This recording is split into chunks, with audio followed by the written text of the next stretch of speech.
Kan değerlerim düşük. Evet, hayırlısı.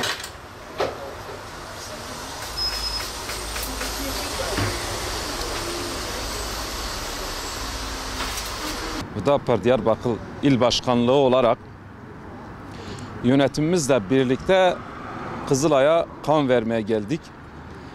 Bu noktada toplumda duyarlılık oluşturmak ve halkı bu iyiliğe ortak etmek için böyle bir davete icabet ettik. Zaten biz daha önce Kızılay Bölge Müdürü Naif Yılmaz, Doktor Naif Yılmaz'la görüşmüştük. Onlar da iade ziyarette bulundular.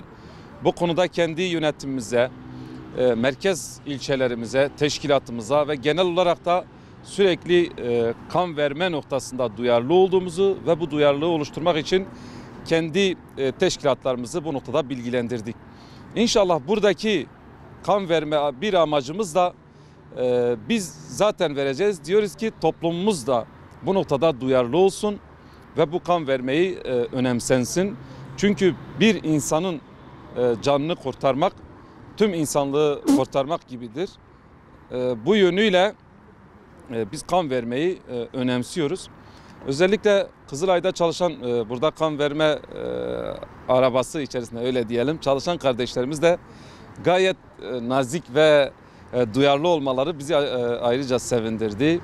Ve bu noktada tüm toplumumuza, tüm halkımıza kan verme noktasında hassas olmalarını gerektiğini düşünüyoruz.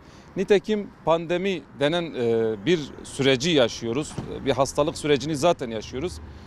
Hastalığın oluşturduğu tahribat herkes bunun farkındadır. Ben şahsi bir sağlıkçı olarak da bu yönden kardeşlerimizin hassas olmalarını, duyarlı olmalarını çağrıda bulunuyorum. Teşekkür ettim. Burada çalışan kardeşlerimize de teşekkür ettim. Özellikle yönetim adına da tüm kan veren kardeşlerime de teşekkür ediyorum. Şükranlarımı sunuyorum. Diyarbakır Hurdava İl Başkanı'na, Faruk Bey'e ve değerli üyelerine kan bağışlarından dolayı kendilerine çok çok teşekkür ederiz. Duyarlılığınız için çok teşekkür ederiz. Çok sağ olun. Allah razı olsun. Hayırlı olsun tekrar. Katılımınız. Allah razı olsun.